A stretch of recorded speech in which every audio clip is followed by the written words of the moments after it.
The company is bankrupt, my brother said. The crisis wiped us out. You'd better find a job. I called the company's bank manager. This is Anna. Please send my brother the real financial statements. The manager said, the ones showing that the international contract you secured on your own accounts for our entire profit this year? I said, exactly. I stood in my small apartment, phone pressed against my ear, trying to process what I just heard. My hands were shaking. Not from fear, from rage. Raphael had called me 3 hours earlier. I was at my desk, reviewing quarterly projections, when his name flashed on my screen. I remember feeling my stomach drop before I even answered. He never called during business hours unless something was wrong. Anna, we need to talk, he'd said. His voice had that careful, measured tone he used when he wanted to sound authoritative. Can you come to the house tonight? I'd driven across town to our parents' place, the house where we grew up. Mom was there, sitting on the couch with her hands folded in her lap. She wouldn't look at me. Raphael stood by the fireplace like he was posing for a portrait. There's no easy way to say this, he began. The company is bankrupt. The economic crisis hit us hard. We've been hemorrhaging money for months. I've been trying to keep it afloat, but it's over. I felt the room tilt. 6 years. I'd worked for the family company for 6 years since I graduated. Started in operations, worked my way up. I'd spent the last 18 months cultivating relationships with international clients, traveling to 3 different countries, learning technical specifications I could recite in my sleep. What about the contracts? I asked. My voice sounded distant to my own ears. Raphael shook his head. Not enough. The overhead is too high. The debt is too deep. He walked over and put his hand on my shoulder. The gesture felt rehearsed. You're 30 now, Anna. You're smart. You'll find something else. Maybe it's time you experienced working outside the family business anyway. It'll be good for you, Mom finally spoke. We're all going to have to make sacrifices, honey. I drove home in a daze. Bankruptcy. The word kept echoing in my head. I thought about the contract I just finalized with the German manufacturing firm. 8 months of negotiations, technical specifications, site visits, building trust with their director of operations, who didn't trust anyone under 40. I'd convinced him to give us a chance, and he'd signed for 3 years. That contract was worth more than everything else we had combined. Something felt wrong. The numbers didn't make sense.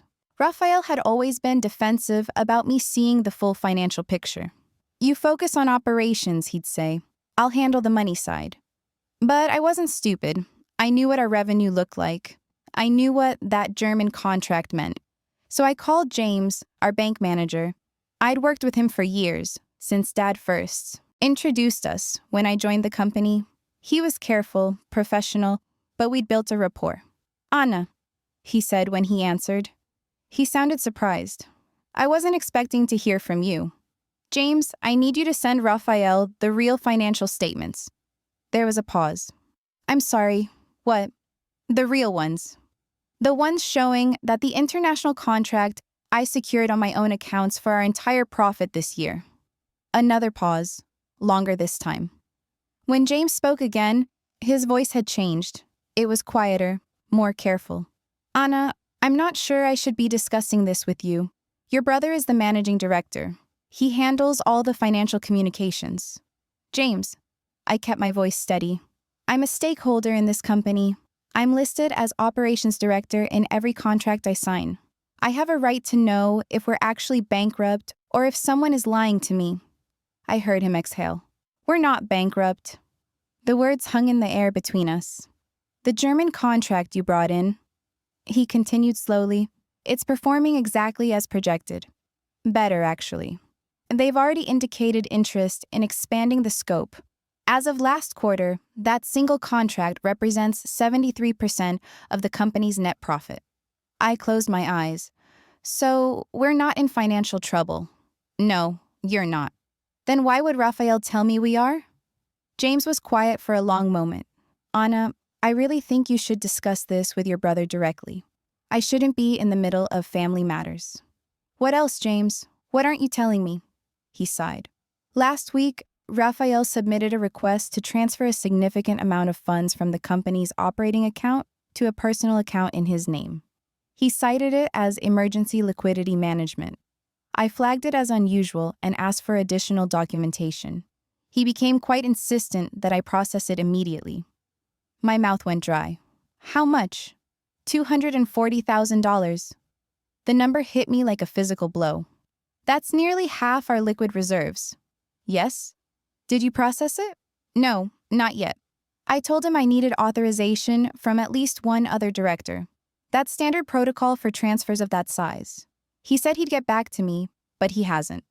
I sat down on my couch. My legs felt weak.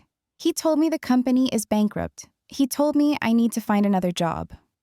James didn't say anything. He didn't need to. Thank you, I said quietly, for being honest with me. Anna, he said, and his voice was gentle now, almost fatherly. Be careful. I've worked with a lot of family businesses. When money gets involved, people don't always act the way you expect them to. I hung up and sat there in the dark of my apartment.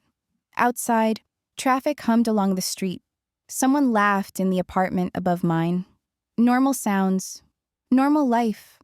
But everything had just shifted under my feet. Raphael wasn't trying to save the company. He was trying to steal from it. And he wanted me out of the way first. My phone buzzed. A text from Mom. Raphael says you left upset. Please don't make this harder than it needs to be. We're all under a lot of stress. I stared at the message. She knew. She had to know. She'd sat there on that couch and said nothing while Raphael lied to my face. Another text, this time from Raphael. I know this is a shock. Take the weekend to process. We'll talk Monday about transition planning. I'll help you with your resume. My hands clenched around the phone. Transition planning. Like I was an employee being laid off, not a director who just saved the company he was trying to rob. I opened my laptop and started pulling files.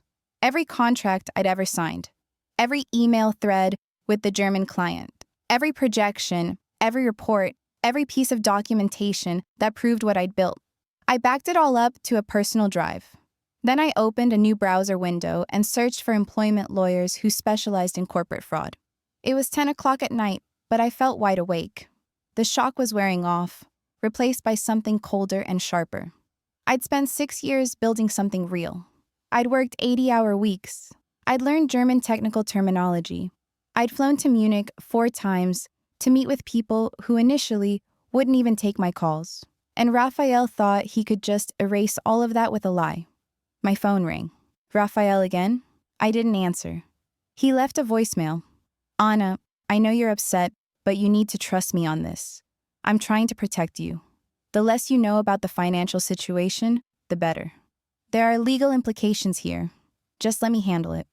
I played it back twice, listening to every word, every inflection. He sounded so sincere, so concerned, like he was doing me a favor. That's when I realized something that made my blood run cold. This wasn't spontaneous. This was planned.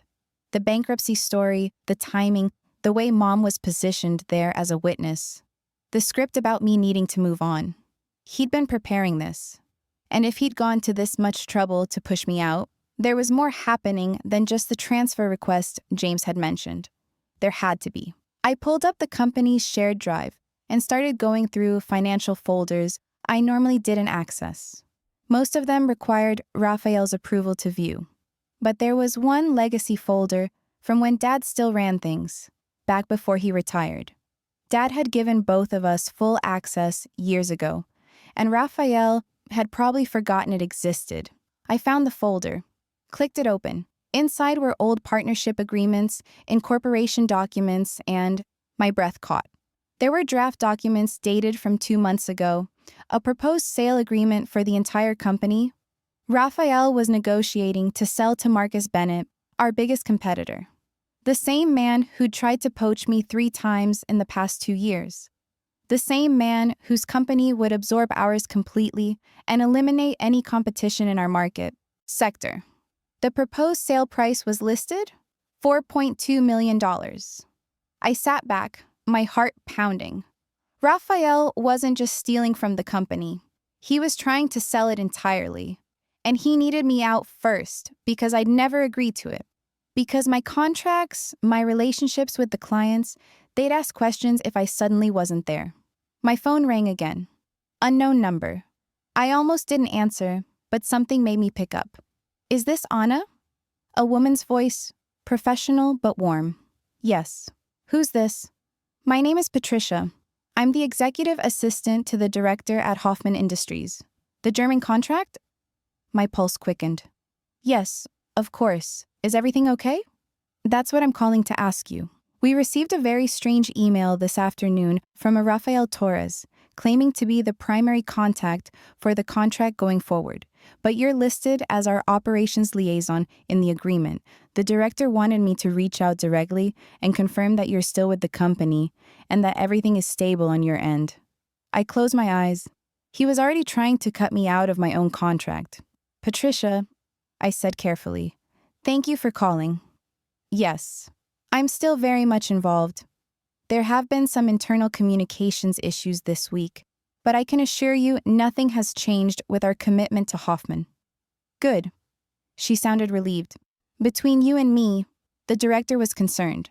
He specifically chose to work with your company because of you, your technical knowledge, and your responsiveness. If there were going to be changes to our point of contact, he'd want to know why. We spoke for a few more minutes. I reassured her, made a note to send a follow-up email first thing Monday, and thanked her for reaching out. When I hung up, I felt something shift inside me. This wasn't just about money. This was about everything I'd built being stolen from me piece by piece. Rafael had made a mistake, though. He'd moved too fast, gotten too confident, and he'd underestimated me. I opened a new document on my laptop and started making a list.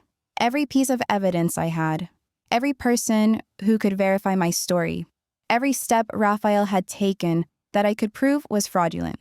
Then I looked up the name James had mentioned. Marcus Bennett, found his company website, found his personal profile. There, in a press release from 3 weeks ago, was a photo of Marcus shaking hands with Rafael at some industry event. The caption read, "Exploring opportunities for partnership and growth in the manufacturing sector." Partnership. Right? I took a screenshot and added it to my evidence folder. My phone buzzed one more time. Another text from Rafael. "Please don't do anything rash. We can talk about this like adults. I have your best interests at heart." I stared at those words. Your best interests. Like I was a child who needed protection. Like I hadn't built the very thing he was trying to steal. I didn't respond. Instead, I opened my email and started drafting a message to James, requesting a formal meeting on Monday morning. I needed everything documented. Every conversation, every transaction, every lie. Rafael thought he'd backed me into a corner. He thought telling me the company was bankrupt would make me quietly disappear, grateful for the 6 years I'd had and ready to move on. He had no idea what he'd just started. I saved my draft email, closed my laptop, and sat in the dark of my apartment. My hands had stopped shaking.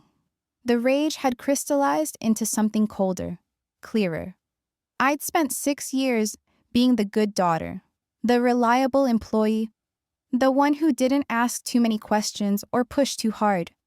I'd let Rafael handle the finances because that's what Dad wanted.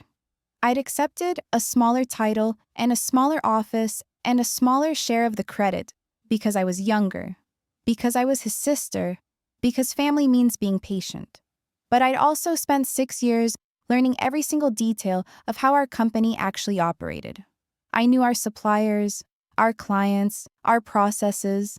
I knew which machines broke down most often and which contracts had the best margins and which employees were worth their weight in gold. Rafael knew how to read a spreadsheet and shake hands at networking events. He'd chosen the wrong person to betray. I picked up my phone one more time and called a number I'd saved months ago, but never used. It rang 4 times before someone answered. "David Marsh," the voice said. He sounded alert despite the late hour. "Mr. Marsh, my name is Ana Torres. You gave me your card at the industry conference last spring. You said if I ever needed an attorney who specialized in corporate law and family business disputes, I should call. There was a brief pause. I remember, you're with Torres Manufacturing. You had some very insightful questions about fiduciary duty.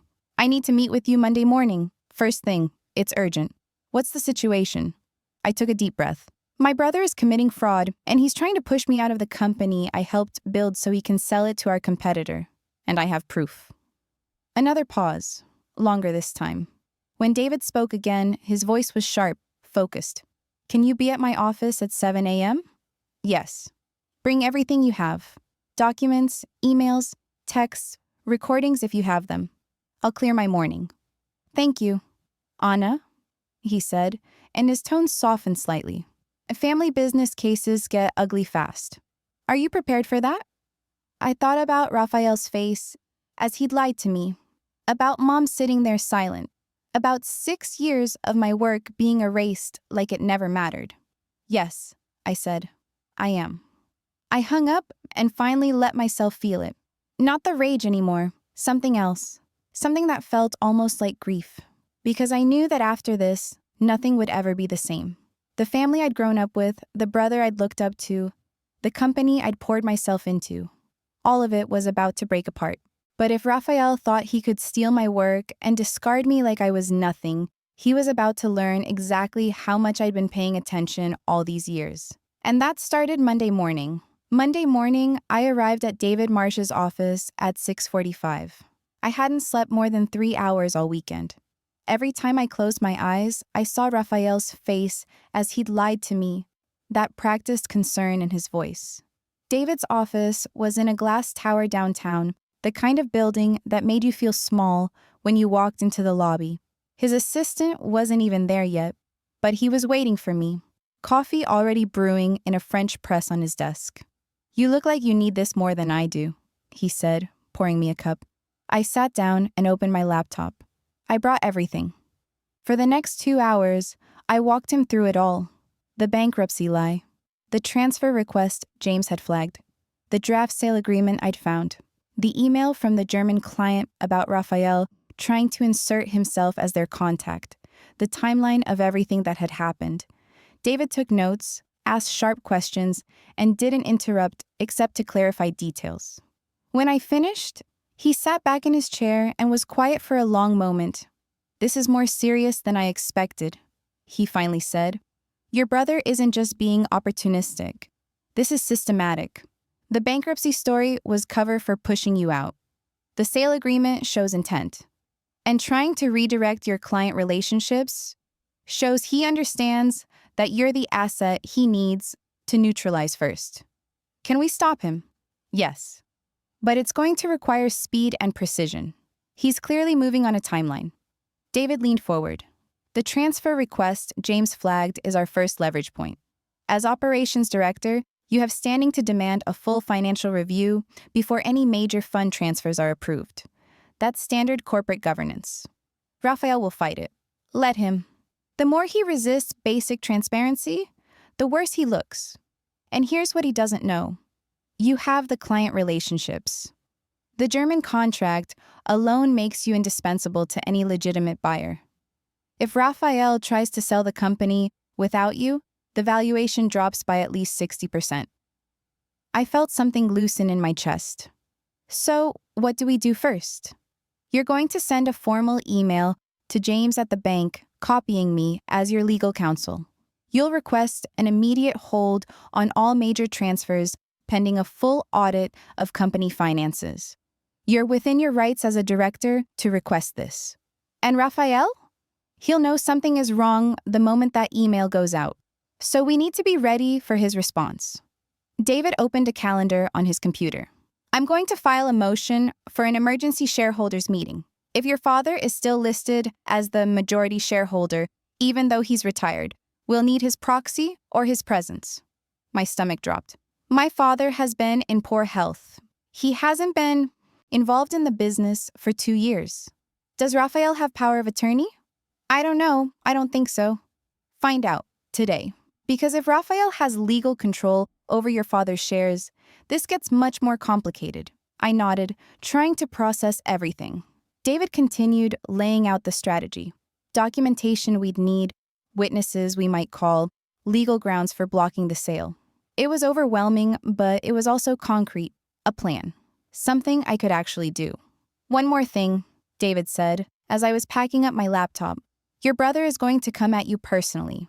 He'll try to make this about family, loyalty, about you being dramatic or ungrateful. He'll paint himself as the responsible one trying to make hard decisions. Don't engage with that narrative. Keep everything focused on facts and documentation. I can do that. Good. Send that email to James within the hour. I'll be monitoring the response. I left his office feeling steadier than I had in days. I had a plan. I had a lawyer. I had evidence. I sat in my car in the parking garage and drafted the email to James exactly as David had instructed. Professional, factual, citing my rights as operations director to request financial oversight. I copied David. I hit send before I could second-guess myself. Then I drove to my parents' house. Dad was in his study, the same room where he'd run the company for 30 years before his heart condition forced him to step back. He looked smaller than I remembered, thinner. Mom said he was having a good day, which meant he was alert and could hold a conversation. "Anna," he said when I came in. His face lit up. "I wasn't expecting you." I sat down across from him. "Dad, I need to ask you something important. Did you give Raphael power of attorney over your financial affairs?" His expression clouded. "Why would you ask that?" "Please, Dad, it's important." He studied my face for a long moment. "No, I didn't. Your mother has medical power of attorney, but we never set up financial POA. Raphael said I should, that it would make things easier with the business, but I told him I wanted to wait until I was sure about the company's direction." Relief flooded through me. "When did he ask you about this?" "Maybe 6 months ago?" He was insistent. Said there were tax implications and legal requirements, but something about it felt rushed, so I told him no. Dad leaned forward, his eyes sharper now. "Anna, what's going on?" I told him everything. I watched his face change as I explained confusion, then disbelief, then something that looked like grief. "He told you the company was bankrupt?" Dad's voice was barely a whisper. "Yes, but the German contract is performing exactly as projected." "We're not bankrupt, Dad," Raphael lied. He closed his eyes. When he opened them again, they were wet. "I knew he was jealous of you. I knew he resented that you brought in the international business. But I thought—" He stopped. "I thought he'd grow out of it. I thought if I stepped back and let him lead, he'd find his confidence. It's not your fault." "Yes, it is." His voice was firm now, angry. "I saw the signs and I ignored them. I wanted to believe in him. I wanted to believe my son wouldn't—" He couldn't finish the sentence. We sat in silence for a moment. Then Dad reached for a drawer in his desk and pulled out a folder. "These are the original incorporation documents. I kept copies here. You need to know that you and Raphael each own 20% of the company. Your mother and I own 60% jointly, which means for any major decision, like a sale, you need at least 3 of the 4 ownership stakeholders to agree." "Raphael knows this?" "Of course he does." "Then how is he planning to sell?" Dad's jaw tightened. "He'd need to forge signatures or convince your mother to side with him." My mother. I hadn't wanted to think about that part. "Where is she?" "Garden club. She'll be back this afternoon." I took the folder from Dad. "I need to make copies of these." "Take the originals. I have everything scanned." He grabbed my hand. His grip was weak but insistent. "Anna, I'm going to fix this. I'll call an emergency shareholders meeting. No, Dad, you can't. My health is fine. And this is my company. I built it for 40 years before I handed it to him. If he's trying to destroy it, I'll stop him myself. You'll give yourself another heart attack. Then at least I'll go down fighting for something that matters." He squeezed my hand. "You're not doing this alone. Do you understand me?"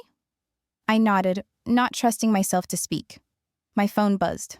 A text from Raphael. "We need to talk. Now. Where are you?" Another buzz. This one from an unknown number. This is James from the bank. I received your email. Raphael is here in my office demanding to speak with me about your request. He's extremely agitated. I wanted you to know. My pulse quickened. David had said Raphael would react fast, but this was immediate. I have to go, I told Dad. Where? The bank. Raphael is there. I'm coming with you. Dad, I said I'm coming. He stood up, steadier than I expected. Get your mother's car keys. I'm not letting you walk into that alone. We drove to the bank in tense silence. I could see Dad's hands shaking slightly in his lap, but his jaw was set, determined. When we pulled into the parking lot, I saw Raphael's car already there. Inside, James's assistant looked uncomfortable. He's in with Mr. Torres right now, she said quietly. They've been in there for 20 minutes. It's been tense. We'll wait, Dad said, and sat down in one of the lobby chairs. 5 minutes later, Raphael emerged from James's office. He stopped dead when he saw us. Dad, what are you doing here? I could ask you the same question. Dad's voice was cold. I'd never heard him use that tone with Raphael before. Raphael's eyes darted between us, and I watched him recalculate. This is a private business matter. Anna had no right to involve you. I'm still the majority shareholder of this company. Everything about this business involves me. You retired. You stepped down. You can't just...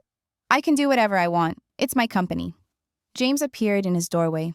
Mr. Torres, Anna, perhaps we should all sit down and discuss this calmly. We filed into his office.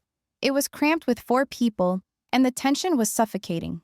Raphael sat down like he owned the place, but I noticed his leg was bouncing nervously under the table. James cleared his throat. Raphael was just explaining to me that Anna's request for a financial hold is based on a misunderstanding.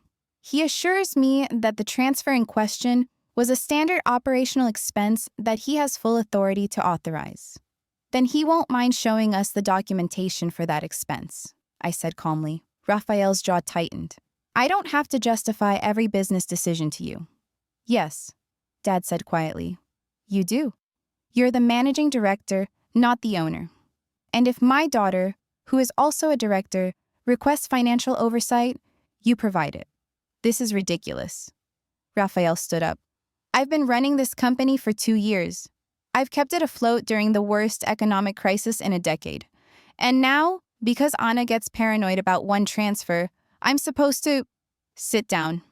Dad's voice cracked like a whip. Raphael sat. James, Dad continued, I want a complete audit of all company accounts going back 6 months. I want every transfer, every expense, every contract documented and reviewed. And until that audit is complete, I want a freeze on all transactions over $10,000 requiring approval from at least 2 directors. James nodded slowly.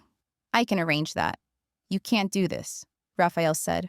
His voice was rising. You can't just swoop in and undermine everything I've built. Everything you've built? I couldn't stay quiet anymore. Raphael, I brought in the German contract. I developed the international relationships. I rebuilt our operations system. What exactly have you built? I kept the company running while you played with your spreadsheets and your client meetings. I dealt with the real problems, the financing, the overhead, the hard decisions you were too naive to understand. Hard decisions like trying to sell the company to Marcus Bennett without telling anyone? The room went dead silent. Raphael's face drained of color. I don't know what you're talking about. I found the draft agreement, 2 months old, $4.2 million for a complete acquisition. Dad made a sound like he'd been punched. You were selling my company? It was exploratory, just preliminary discussions. I wasn't going to do anything without what? Without forging our signatures? Without cutting Anna out first so she couldn't object? Dad's voice was shaking now. That's why you told her we were bankrupt. That's why you tried to push her out, so you could sell her work to our competitor and pocket the money. That's not... I was trying to protect us. Bennett was going to crush us anyway. This way, we'd at least get something... Get out. Dad stood up. Get out of this office right now. Dad, you don't understand. I understand perfectly. You lied to your sister. You tried to steal from the company. And you are going to sell everything I built without even telling me. Dad's hands were shaking. You're suspended as managing director, effective immediately. Anna will oversee operations. I'll handle finances until we sort this out. If you set foot in the company office, I'll call security. Raphael looked at me. There was something wild in his eyes now, desperate. You did this. You turned him against me. I told him the truth. You've always been jealous. Always wanted to prove you were better than me. Dad always liked you more, and you knew it. That's enough, James said firmly. This is a bank office, not a family therapy session. Raphael, I think you should leave. Raphael stood there for another moment, breathing hard. Then he turned and walked out. The door slammed behind him. The silence that followed was crushing. Dad sank back into his chair. His face was gray. James, I need that audit started today. Of course, I'll have my team begin immediately. And I want to know everywhere that $240,000 was going to go. James nodded. We'll trace everything. I touched Dad's arm. We should get you home. I'm fine. You're not fine. You're pale and you're shaking. He looked at me, and his eyes were full of pain. How did I raise a son who could do this? I didn't have an answer. We drove home in silence. When we pulled into the driveway, Mom was already there, standing on the front porch with her arms crossed. She'd been crying. Raphael called me, she said as we got out of the car. He said you two ambushed him at the bank, that you're trying to push him out of the company. Dad brushed past her into the house. I followed. Don't walk away from me, Mom said. I deserve to know what's going on. Dad turned to face her. Your son tried to sell my company behind my back. He lied to Anna and told her we were bankrupt so she'd leave. He tried to transfer nearly $250,000 into his personal account. Is that what you wanted to know? Mom's face crumpled. That's not... Raphael wouldn't... He admitted it, Patricia. All of it. In front of me and Anna and the bank manager. She looked at me like I'd betrayed her. You put your father up to this. You always wanted more control. You couldn't stand that Raphael was in charge. Something inside me snapped. I didn't put anyone up to anything. I found out my brother was committing fraud, and I stopped him. That's what you're supposed to do when someone breaks the law. He's your brother. And I'm your daughter. But you sat there Friday night and let him lie to my face. You said nothing. I was trying to keep the peace. I was trying to protect this family. By protecting a liar? By letting him steal from us? He's under a lot of pressure. The company has been struggling. He's been trying so hard to keep everything together. If he made some mistakes... Mistakes? Dad's voice was dangerous now. He was selling the company, Patricia, to our biggest competitor, without telling any of us. That's not a mistake. That's betrayal. Mom sat down on the couch. She looked lost. I don't know what you want me to say. I want you to tell me you see what he did was wrong. She was quiet for a long time. When she finally spoke, her voice was small. He's my son. I can't just turn my back on him. No one is asking you to turn your back on him, I said. But you can't pretend this didn't happen. She looked up at me. You've always been so hard on him, so critical. Maybe if you'd been more supportive, more understanding, he wouldn't have felt so desperate. The words hit like ice water. I stared at my mother, this woman I'd loved and tried to please my entire life, and realized she was never going to choose my side. Not when it meant admitting her son was capable of something this ugly. I need to go, I said quietly. Anna, I can't be here right now. I walked out before either of them could stop me. My hands were shaking as I unlocked my car. I sat in the driveway for a moment, trying to breathe. My phone buzzed. A text from an unknown number. This is Patricia from Hoffman Industries. The director received a call this morning from someone claiming the company is undergoing restructuring and that all contracts are under review. Can you please confirm what's happening? He's considering suspending the contract pending clarification. My vision blurred. Raphael was trying to sabotage my contract. If Hoffman pulled out, the company would actually be in crisis. And he was willing to destroy everything just to prove he was right. I called David immediately. He answered on the first ring. Raphael is contacting my clients, I said. My voice sounded strange, high and tight. He's trying to tank the German contract. Can you document the call? They texted me. I have it in writing. Forward it to me immediately. This is actionable interference with corporate assets. We can file for a restraining order, preventing him from contacting any company clients or partners. How fast? I can have emergency papers filed by end of business today. But Anna, he paused. This is going to get uglier before it gets better. Are you still sure you want to do this? I thought about Raphael's face in the bank, about Mom defending him, about 6 years of my work being weaponized against me. Yes, I said. I'm sure. Then forward me that text and anything else he sends. Document everything. He's desperate now, which makes him dangerous. Don't communicate with him directly unless I'm present. I hung up and sat there in my car, parked in my parents' driveway, and let myself feel how alone I was. Dad was on my side, but he was fragile and sick. Mom had chosen Raphael. My brother had declared war. And the company I'd helped build was caught in the middle. My phone buzzed again. Another text from Raphael. You're destroying this family. I hope you're proud of yourself. I didn't respond. Instead, I forwarded the message to David, started my car, and drove away from my childhood home. I'd spent my whole life trying to be the good daughter, the reliable one, the one who didn't cause problems. But sometimes being good means standing up when everyone else wants you to be quiet, even if it means standing alone. Tuesday morning, I woke up to 17 missed calls, 12 from Mom, 3 from Raphael, 2 from numbers I didn't recognize. I sat up in bed, my heart already racing before I even checked the voicemails. The first one was from Mom, her voice sharp and accusing. Your father had chest pains last night. We're at the hospital. I hope you're satisfied with what you've done to this family. I was in my car 10 minutes later, still in yesterday's clothes, my hair unbrushed.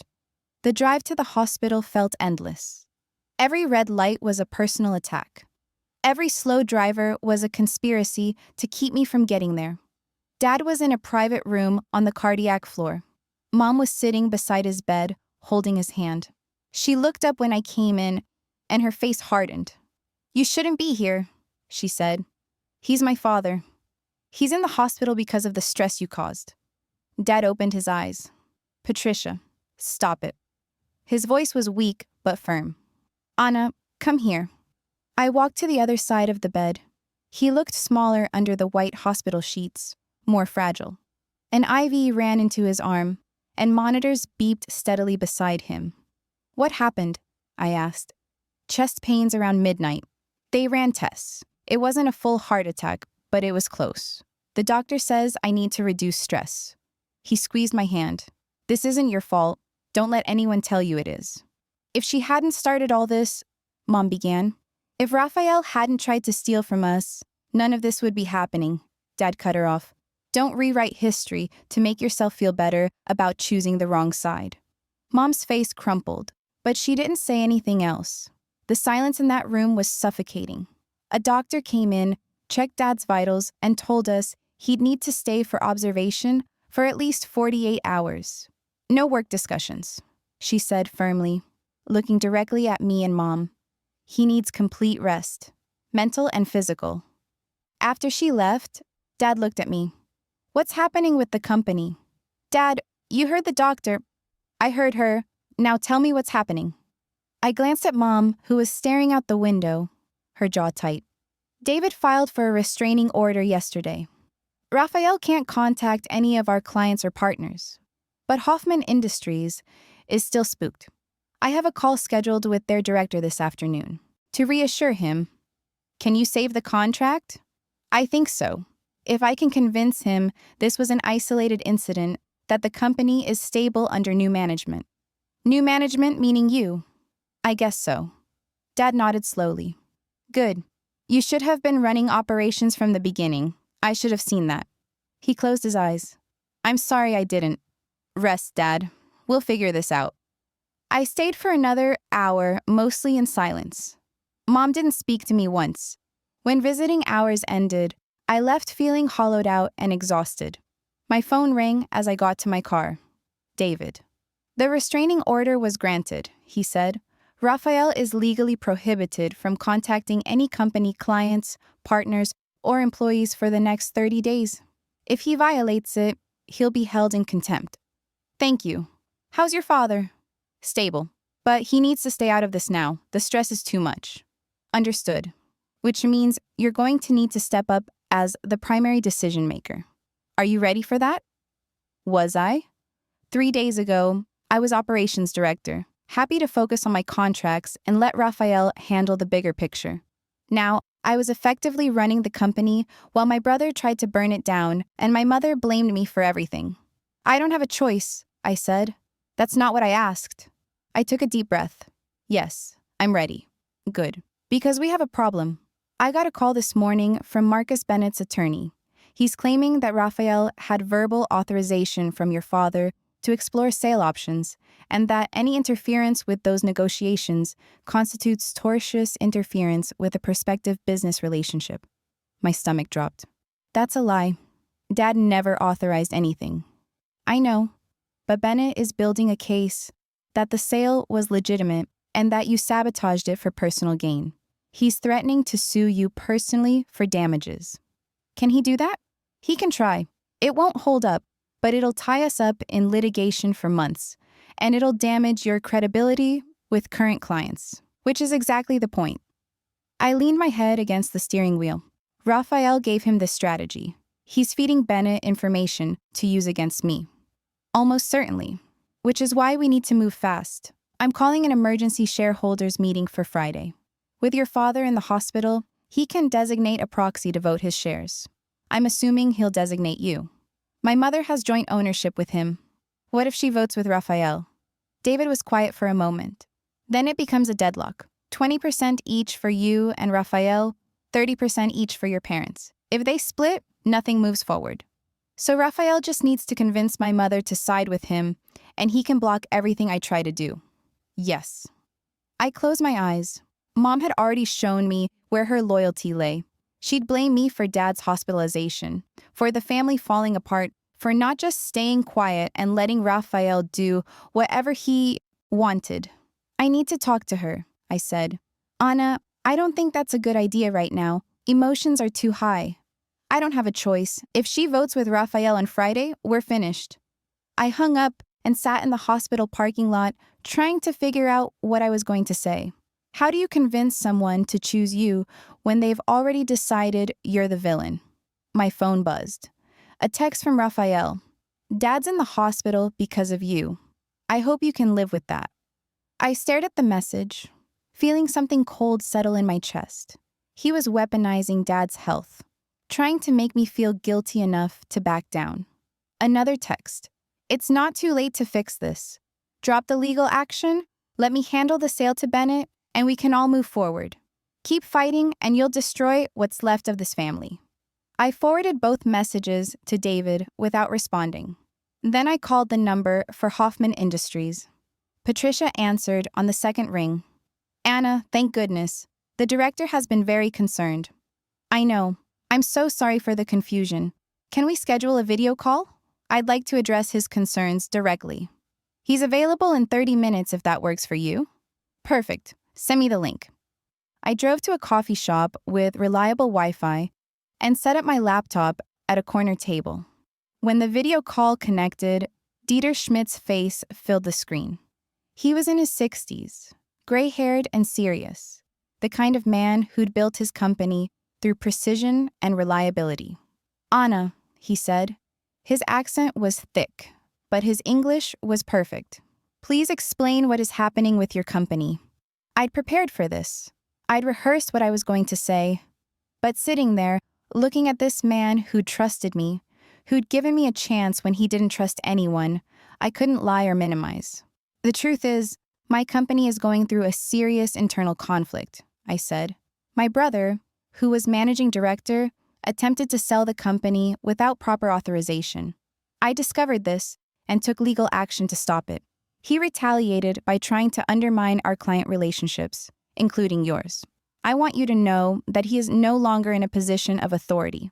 He's been suspended, and there's a court order preventing him from any further contact with our partners. Dieter was quiet for a long moment. This is very concerning. I understand, and I want to be completely transparent with you.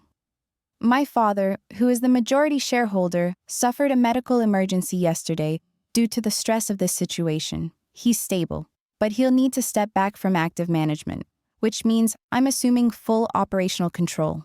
You are 30 years old. Yes. You have been with the company for 6 years.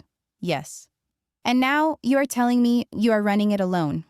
I met his eyes through the screen. Yes. That's exactly what I'm telling you. He leaned back in his chair, studying me.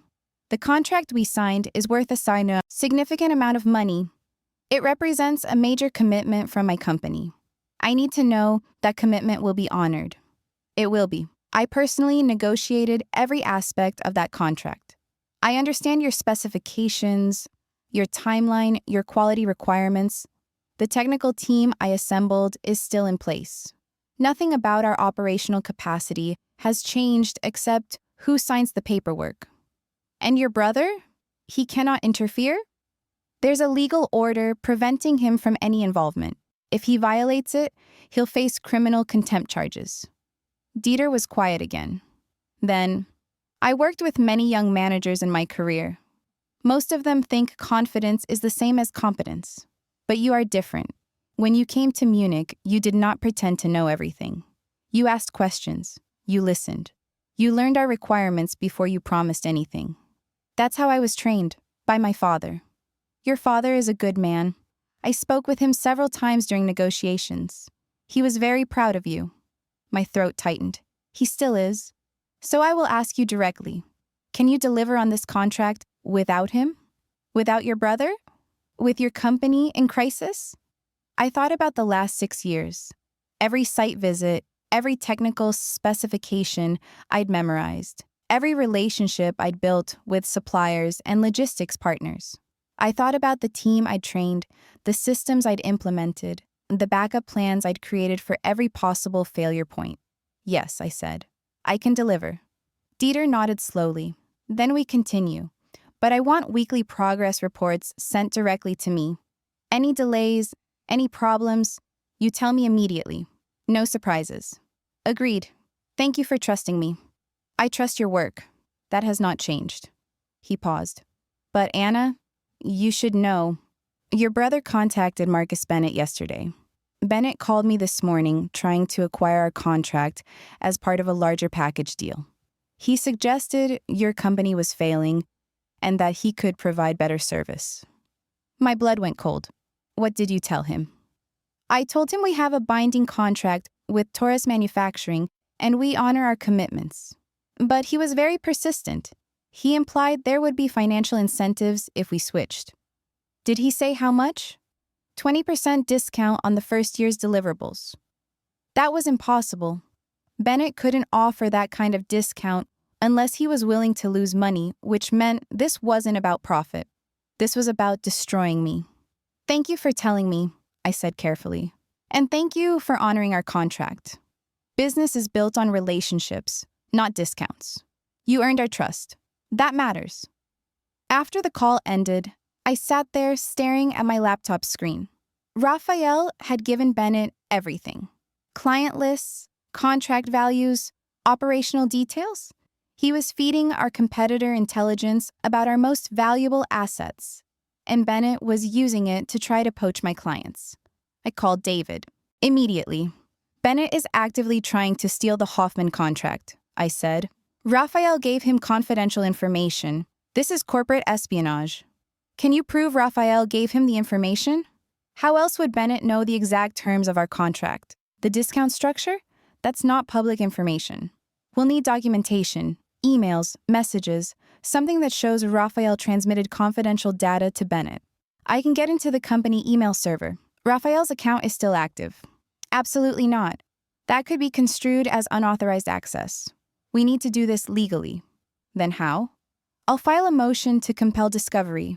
We'll request all communications between Raphael and Bennett. If there's evidence of him sharing confidential information, we'll find it. How long will that take? 2 weeks minimum. In 2 weeks, Bennett could have contacted every single one of our clients with personalized offers. He could destroy us. Then we need to get ahead of it. You need to contact every major client yourself. Today, reassure them, strengthen those relationships, make it clear that any approach from Bennett is an attempted hostile acquisition. I looked at my laptop, at the list of client contacts I had saved.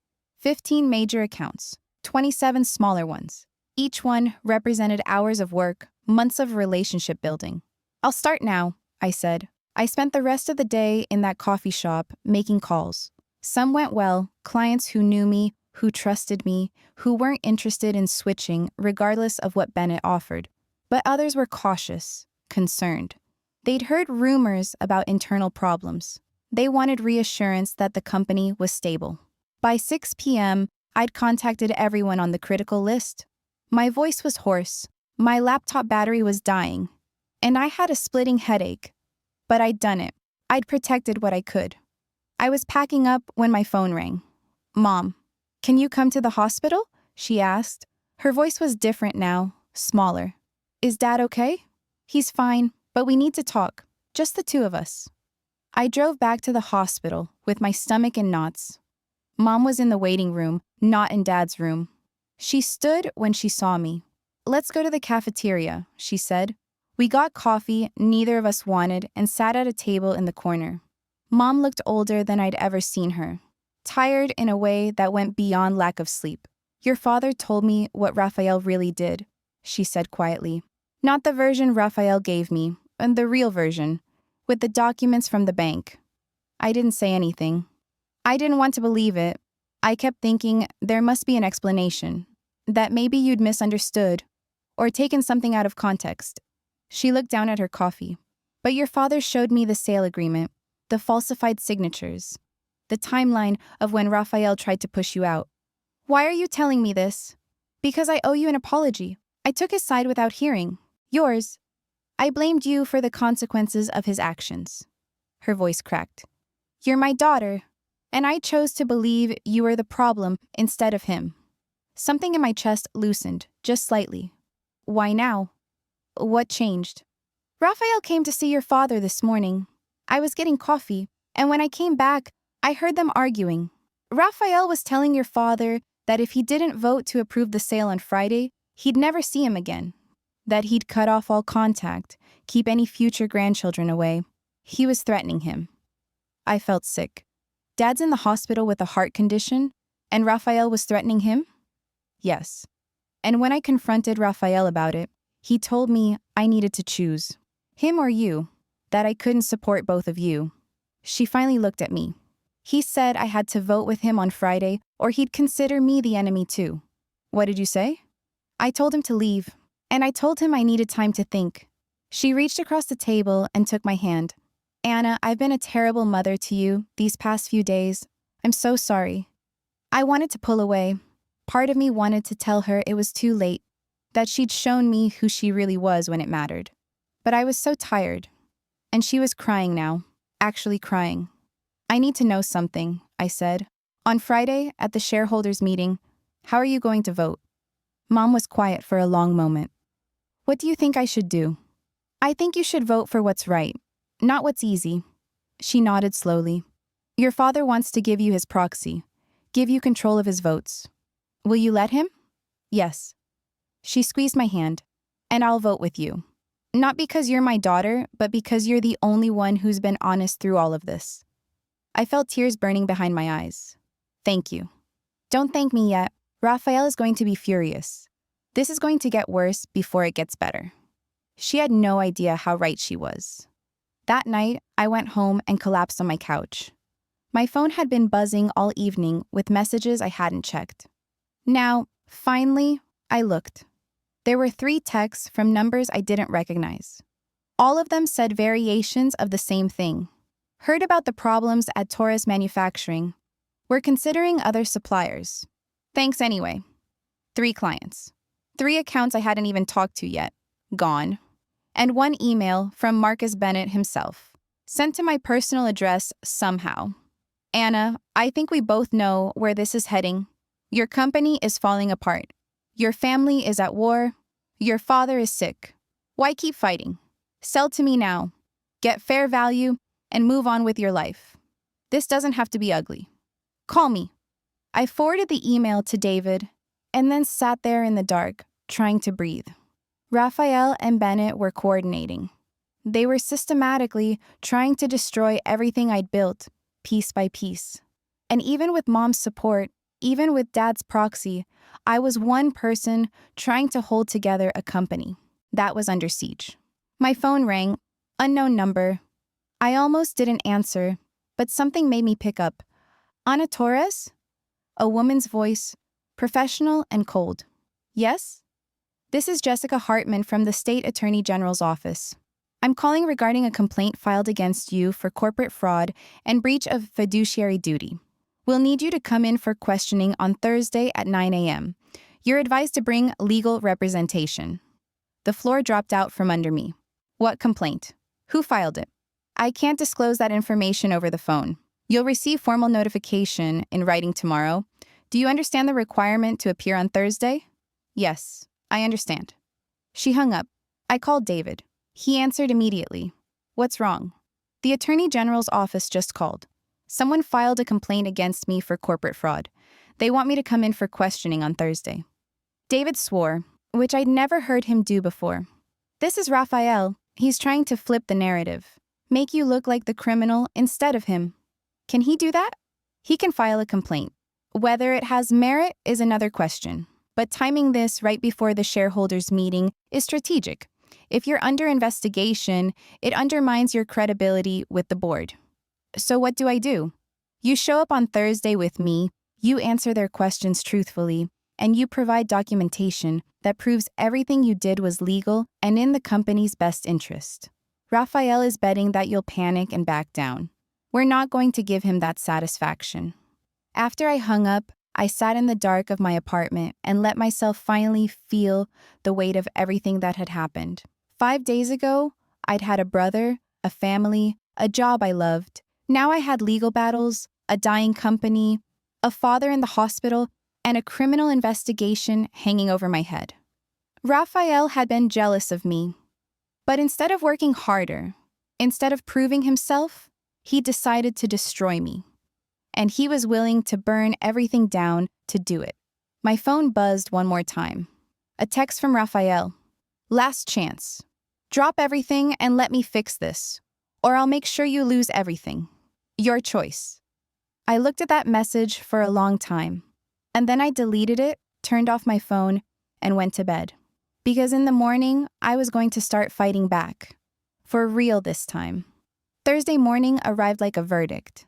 I put on my most conservative suit, pulled my hair back into a tight bun, and met David outside the Attorney General's office at 8:45.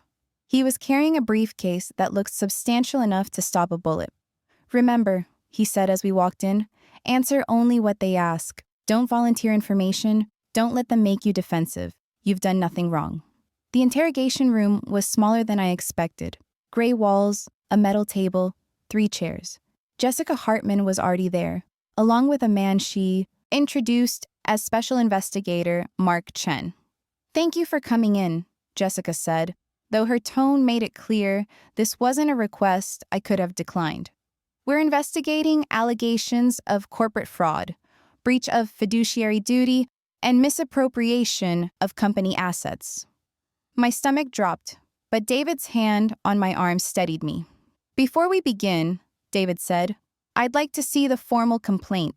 My client has a right to know the specific allegations against her.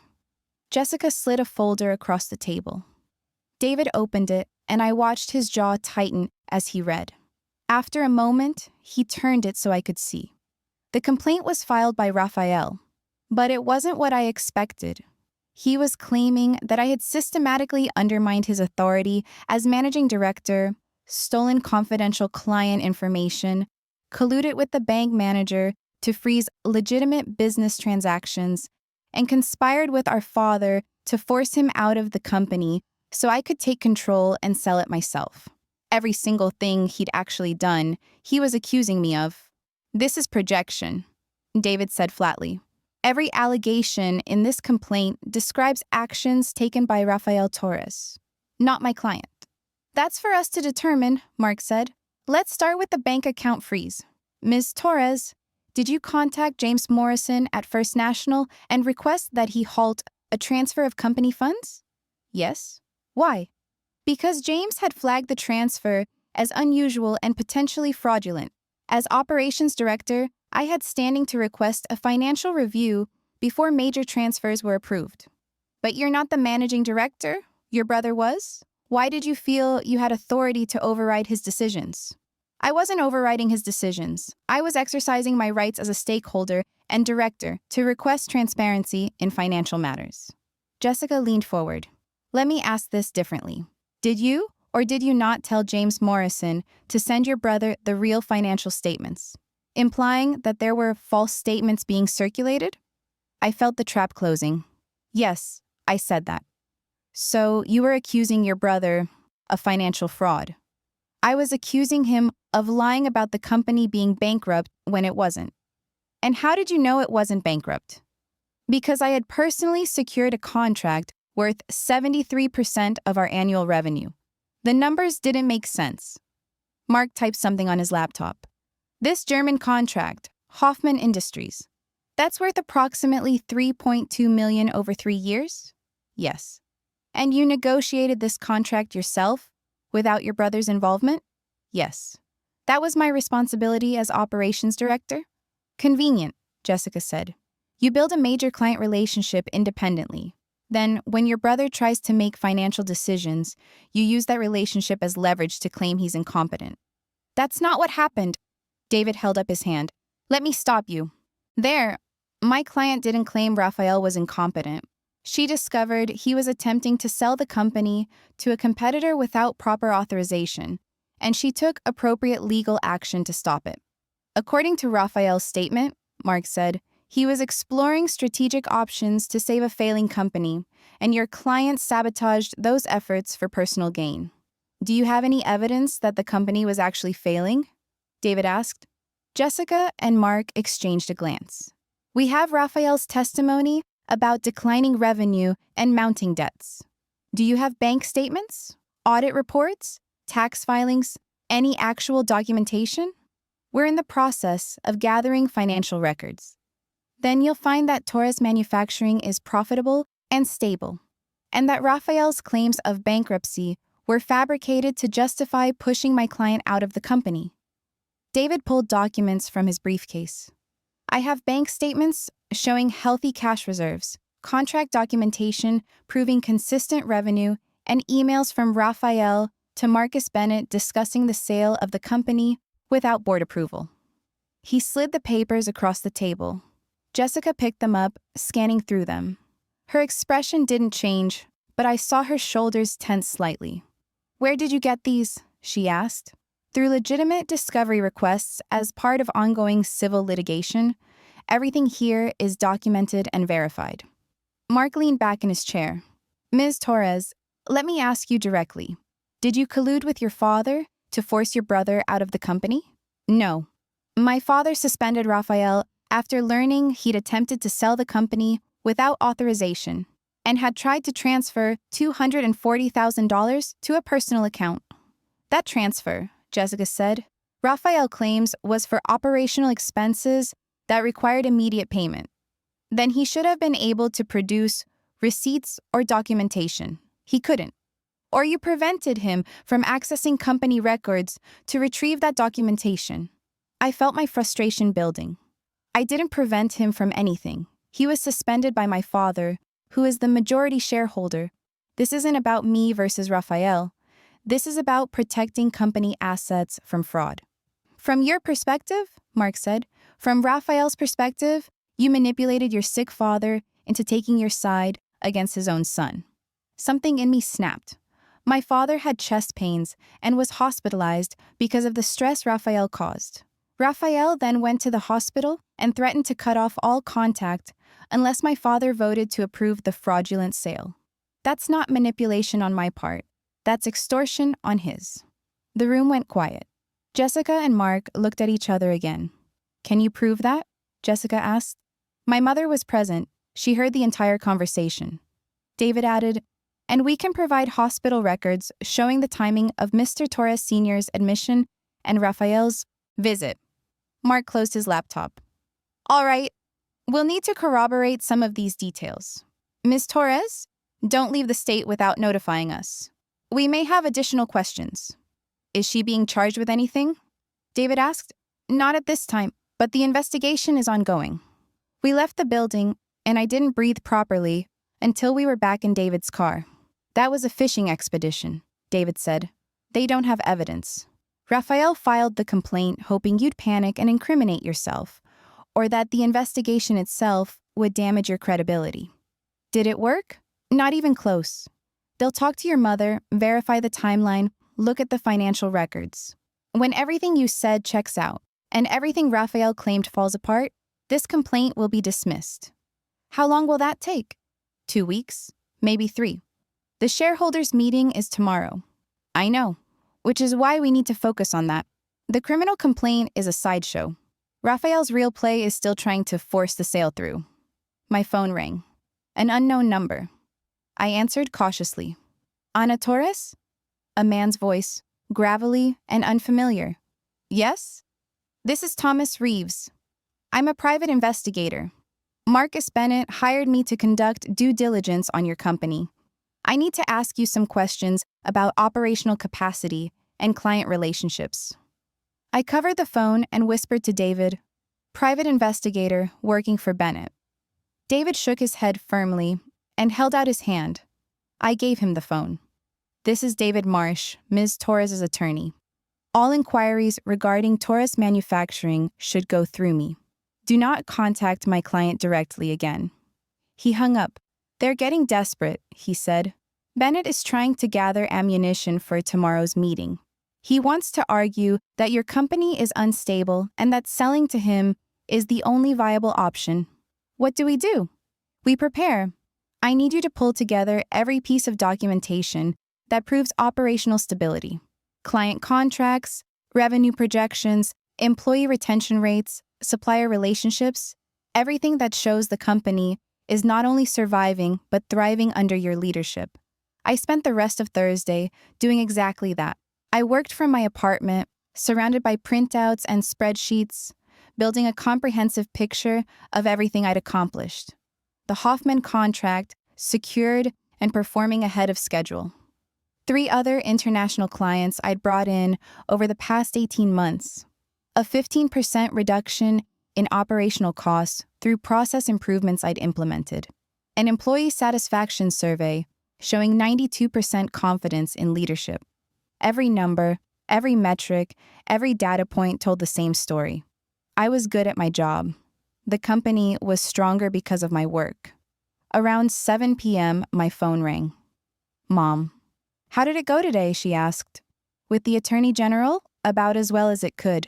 They're investigating, but David thinks the complaint will be dismissed. Good. She paused.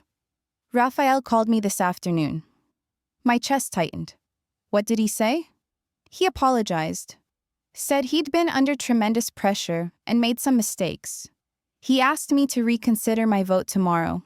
Said if I voted with you, I'd be choosing to destroy him. What did you tell him? I told him I love him. I told him he'll always be my son.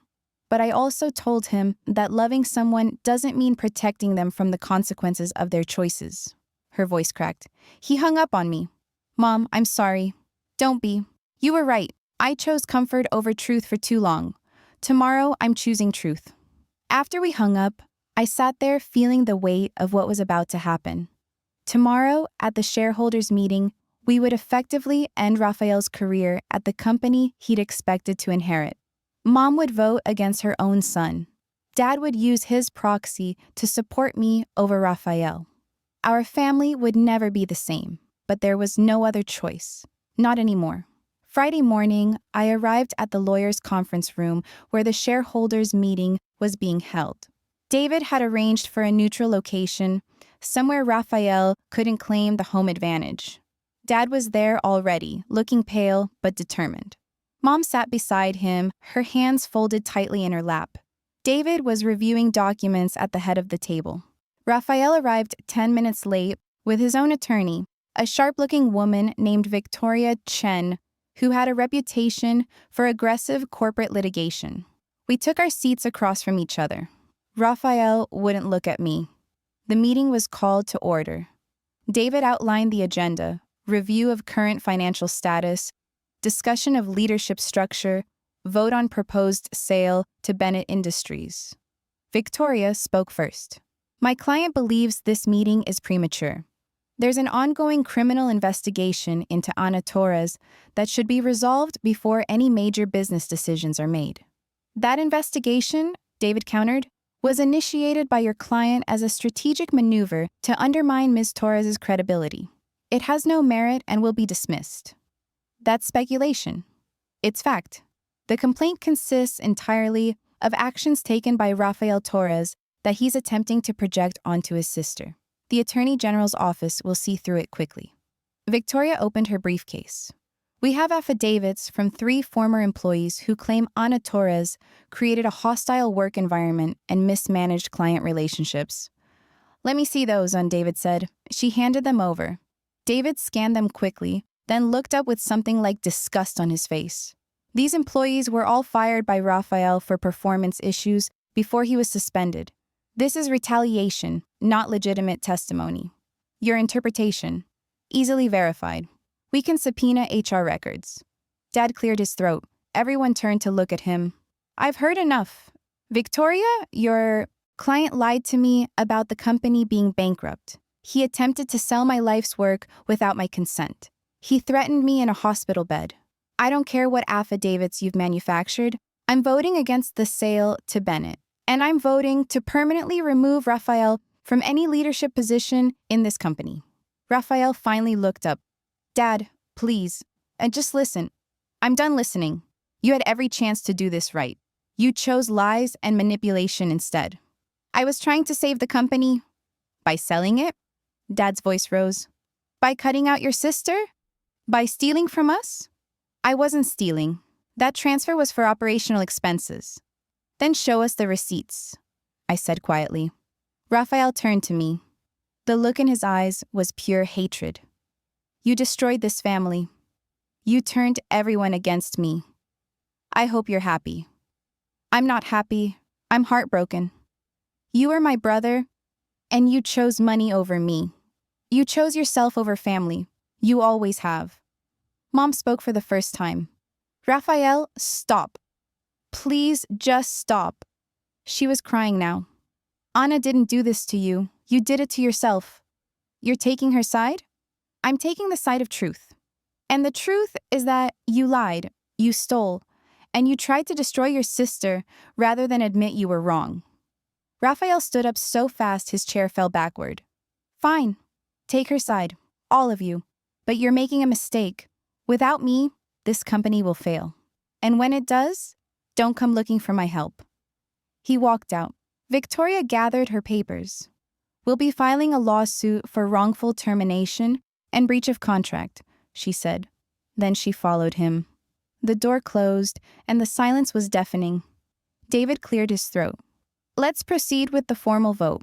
All in favor of rejecting the proposed sale to Bennett Industries? Dad raised his hand. Mom raised hers. I raised mine. Motion passes unanimously. All in favor of appointing Ana Torres as Chief Executive Officer of Torres Manufacturing? 3 hands again. Motion passes. Ana, congratulations. You're officially in charge. I should have felt triumphant. Instead, I just felt hollow. Dad reached across the table and took my hand. You saved our company. You stood up when it would have been easier to walk away. I'm proud of you. I lost my brother. You didn't lose him. He lost himself. Dad squeezed my hand. Now you get to build something better, something honest. Mom came around the table and hugged me. She was shaking. I'm so sorry it came to this. Me too. That afternoon, I went to the office for the first time as CEO. I sat in Dad's old office, not Rafael's. I couldn't bring myself to take that space yet. My assistant, Maria, knocked on the door. She'd been with the company for 12 years, since before I'd even joined. Welcome back, she said. We've all been worried. How's everyone handling this? Honestly? Relieved. Rafael was not a good boss. He took credit for other people's work, played favorites, and created drama. People are glad you're in charge now. Really? Really. You might not see it yet, but everyone here knows you're the reason we're still afloat. The contracts you brought in, the systems you built. Raphael was just writing on your work. After Maria left, I sat there thinking about that. For 6 years, I'd thought of myself as the junior partner, the one who needed to prove herself. But maybe I'd been the foundation all along. My phone buzzed. An email from Dieter Schmidt at Hoffman Industries. Anna, I heard about the leadership change. Congratulations. I look forward to continuing our partnership under your direction. You have our full confidence. Then another email, another client, and another. 5 clients in total, all sending messages of support. Then one from an address I didn't recognize. When I opened it, I felt my blood run cold. It was from Marcus Bennett. Anna, I underestimated you. That's rare for me. Your brother was an easy mark, but you're something different. Here's what I'm willing to offer. Come work for me. Bring your contracts. Bring your expertise. I'll pay you double what you're making now, give you equity, and a real budget to work with. Leave the family drama behind and build something bigger. Think about it. I read it 3 times. Then I hit reply. Marcus, thank you for the offer. I'm not interested. I built Torres Manufacturing into what it is, and I'm not abandoning it now. But I appreciate you showing me exactly what kind of person you are. It'll make competing against you much more satisfying. Best, Anna. I hit send before I could second guess it. Then I opened a new document and started writing. A 5-year strategic plan. New markets to explore. New clients to pursue. New systems to implement. And Raphael had tried to sell the company because he thought it was the only way forward. I was going to prove him wrong.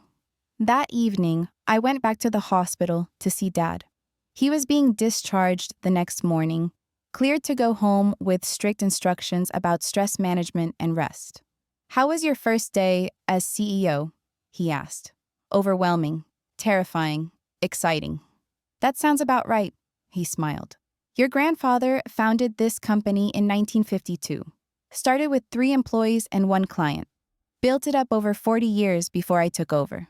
I ran it for 30 years before I handed it to Raphael, and now it's yours.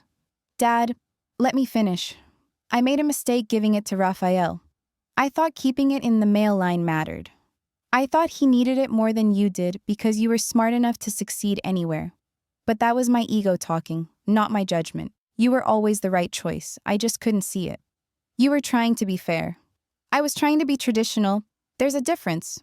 He squeezed my hand. Build something better than I did. Be smarter about who you trust. And don't let family loyalty blind you to someone's character.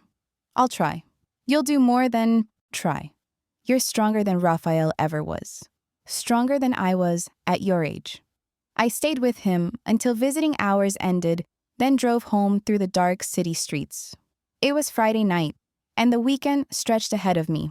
No family dinners, no phone calls from Raphael, no pretending everything was fine, just the weight of responsibility and the freedom of truth. When I got home, there was an envelope taped to my apartment door. No address, no return label. I opened it carefully. Inside was a single page, printed in block letters. You think you won? You didn't. I'll make sure everyone knows what you really are. This isn't over. No signature, but I knew Raphael's vindictiveness when I saw it. I took a photo of it and sent it to David with a message. Evidence of harassment. Keep this on file. Then I tore the letter into pieces and threw it away. Raphael could threaten all he wanted. He could file lawsuits, spread rumors, try to damage my reputation, but he couldn't take away what I'd built. And that was the only thing that mattered anymore. I poured myself a glass of wine, sat on my couch, and looked out at the city lights. Somewhere out there, Raphael was planning his next move. Marcus Bennett was calculating how to undermine me. The Attorney General's office was reviewing evidence. But for the first time in a week, I felt something close to peace. Because I'd stopped running. I'd stopped trying to please everyone. I'd stopped being afraid. I'd chosen to fight and I'd won. Not the war, not yet, but the battle that mattered most. The one for my own future. 3 weeks passed in a blur of 18-hour days. I moved into the CEO office, hired a new CFO to replace Raphael's questionable bookkeeping, and personally called every single client to reassure them about the transition. Most were supportive. A few were cautious. 2 switched to competitors. I tried not to take it personally, but each loss felt like a small failure. The Attorney General's office had gone quiet after their initial investigation. David said that was good news. It meant they'd found nothing to support Raphael's complaint. But the silence felt ominous, like waiting for the other shoe to drop. Raphael himself had vanished. No more threatening messages, no calls, no showing up at the office or my apartment. Mom said he'd blocked her number. Dad said good riddance, but I could see the pain in his eyes when he thought no one was looking. On a Tuesday morning, 3 weeks and 4 days after becoming CEO, I was reviewing quarterly projections when Maria knocked on my door. "There's someone here to see you," she said. "He doesn't have an appointment, but he says it's urgent. His name is Kevin Torres." My stomach dropped. Kevin was Raphael's college roommate, the best man at his wedding 2 years ago. I hadn't seen him since the reception. "Send him in." Kevin looked uncomfortable as he entered, like he'd rather be anywhere else. He was carrying a manila envelope. "Anna," he said. "Thanks for seeing me." "What do you want, Kevin?" He sat down without being invited. "Raphael asked me to give you this." He slid the envelope across my desk. "He said you'd understand what it means." "Why didn't he come himself?" "He's not in the state. He left right after the shareholders' meeting. I think he went to his wife's family place in Colorado." I opened the envelope. Inside was a legal document, a lawsuit. Raphael was suing me personally for tortious interference, defamation, and intentional infliction of emotional distress. He was asking for $5 million in damages. "He's broke," Kevin said quietly. "His wife left him last week, took their daughter, and filed for divorce. He's been living in my spare room, drinking himself to sleep every night. This lawsuit is all he has left." "So you're here to make me feel sorry for him?" "I'm here to tell you he's not going to stop. He's convinced himself that you stole his life. That if you just stayed in your lane and let him run the company, everything would be fine. He's rewritten the whole story in his head. That's not my problem. It will be when he escalates. Right now, it's just a lawsuit. But I've known Raphael for 15 years, and I've never seen him like this. He's obsessed. He talks about you constantly, about how you manipulated your father, turned your mother against him, poisoned the board. None of that is true. I know, but he believes it. And when someone believes something that deeply, truth doesn't matter." Kevin leaned forward. "Anna, I'm telling you this because I'm worried. Not for you. You've got lawyers and resources. I'm worried about what Raphael might do if this lawsuit fails. He's not stable right now." After Kevin left, I sat there staring at the lawsuit, our $5 million. The number was absurd, clearly chosen to be devastating rather than realistic. Raphael knew I didn't have that kind of money. He knew it would force me to spend months in litigation, distract me from running the company, and drain resources we needed for operations. I called David. "He's escalating," David said after I read him the details. "This is expected. We'll file a motion to dismiss on the grounds that he has no legitimate claim. But Anna, Kevin's right to be concerned. This kind of fixation can be dangerous." "You think Raphael would actually hurt me?" "I think desperate people do desperate things. Have you considered a restraining order?" "Based on what? He hasn't threatened me directly." "The letter taped to your door could qualify. That was 3 weeks ago, and we can't prove it was from him." David sighed. "Then be careful. Vary your routine. Park in well-lit areas. Let people know where you are." That night, I sat in my apartment and did something I hadn't let myself do in weeks. I thought about Raphael as he used to be. The brother who taught me to ride a bike when I was 7. Who helped me with calculus homework in high school. Who gave a speech at my college, graduation, about how proud he was of me. That person was gone. Or maybe that person had never really existed. Maybe I'd been seeing what I wanted to see. ignoring the warning signs because it was easier than confronting the truth. Raphael had always been competitive, always needed to be the smartest person in the room. I just never realized how much he resented me until I became a threat. My phone rang. Unknown number. I answered carefully. Is this Ana Torres? A woman's voice, young and shaking. Yes. Who is this? My name is Sarah. I'm Raphael's wife, ex-wife. I need to talk to you. My pulse quickened. Okay. Not on the phone. Can we meet? Tomorrow? There's a coffee shop on Maple Street, the one with the blue awning. Can you be there at 10? Why do you want to meet? Because I found something you need to know about, please. She hung up before I could ask more questions. I messaged David immediately, telling him about the call. He responded within minutes. Don't go alone. I'll meet you there. The next morning, David and I arrived at the coffee shop 15 minutes early. Sarah was already there, sitting in a corner booth with a laptop bag clutched against her chest. She looked exhausted, her eyes red from crying. Thank you for coming, she said as we sat down. What did you want to tell me? I asked. Then Sarah opened her laptop bag and pulled out a folder. I was packing Raphael's things from our house. I found these in his home office, hidden in a drawer. She handed me the folder. Inside were printed emails, dozens of them, between Raphael and Marcus Bennett, going back 18 months. I started reading, and my blood went cold. The emails showed everything. Raphael had been feeding Bennett confidential information about our company for over a year. Client lists, pricing strategies, operational vulnerabilities. He'd been positioning himself as an inside source, building a relationship with our biggest competitor while pretending to run the family business. This started before the sale discussion, I said, looking up at Sarah. He was planning this long before he told me the company was bankrupt. I know, Sarah said. I confronted him about it last week. He said you'd left him no choice, that you were undermining him at every turn, so he had to secure his future. But Anna, these emails show he was actively sabotaging the company. He was giving Bennett information about your contracts so Bennett could undercut your bids. He was trying to make the company fail so he'd have justification for selling it. David was reading over my shoulder, and I heard him swear under his breath. Why are you showing me this? I asked. Sarah's eyes filled with tears. Because I have a daughter, and I don't want her growing up thinking this is okay. Raphael told me you were the villain, that you'd stolen his company, turned his family against him. But these emails, she gestured at the folder, these prove he's been lying about everything. And I can't be married to someone who destroys people for profit. You filed for divorce because of this?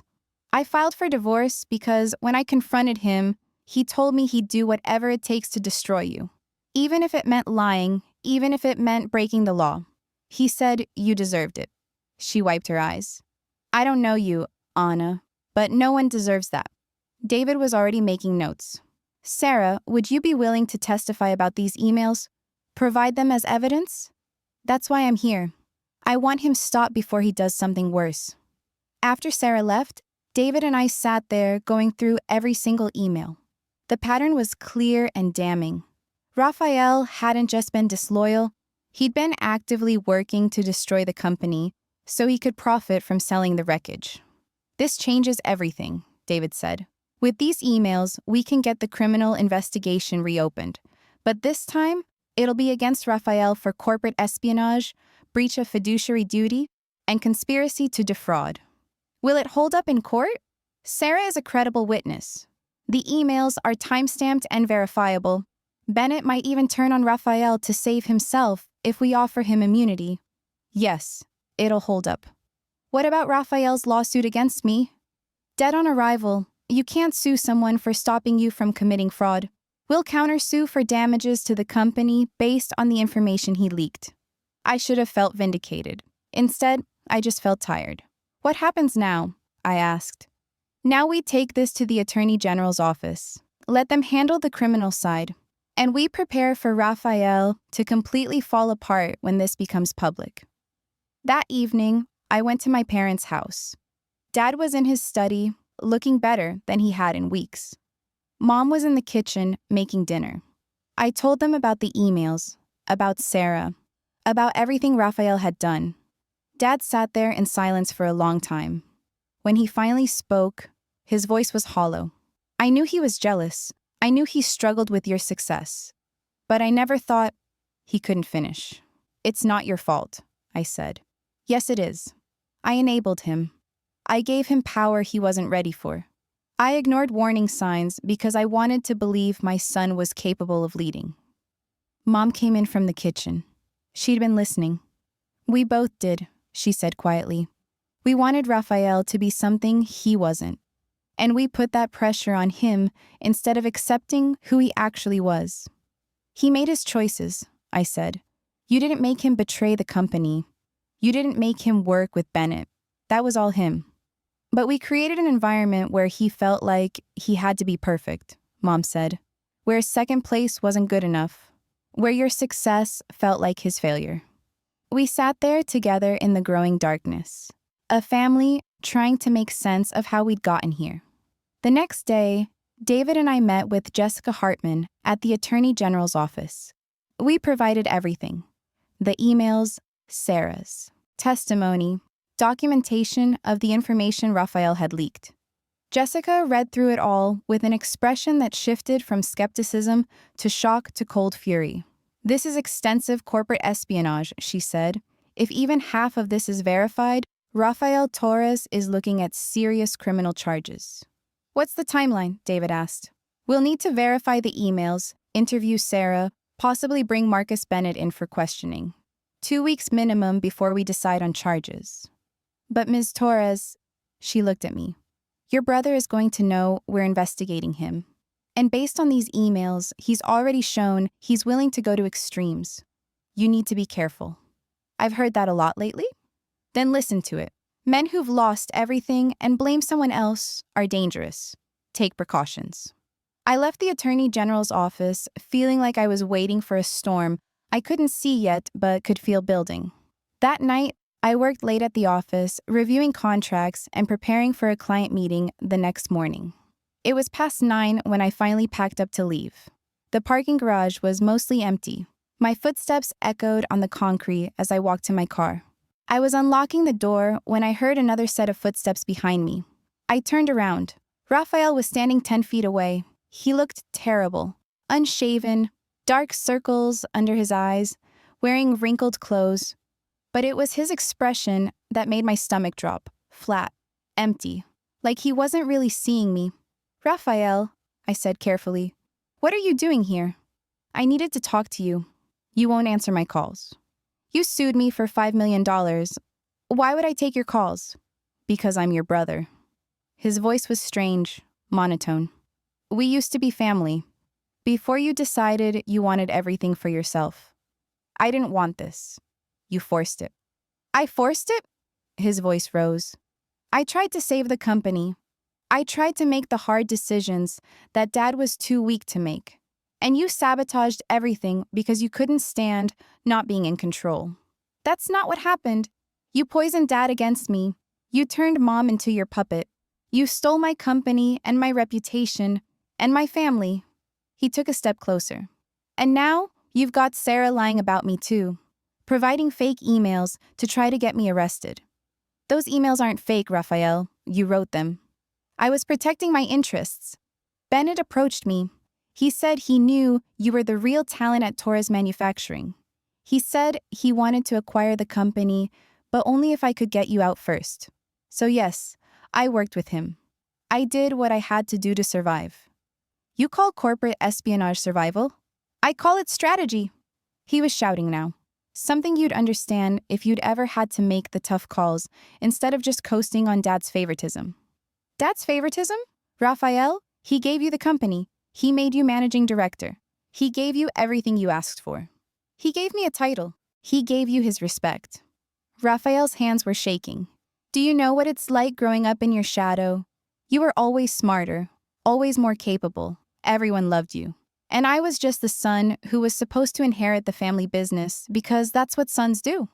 So you tried to destroy me instead of just working harder? I tried to level the playing field, but you couldn't let me have even that. He took another step closer. I backed up against my car. Raphael, you need to leave. Now. Or what? You'll call your lawyer? Call the police? Have me arrested for talking to my own sister? If that's what it takes? Something in his expression changed.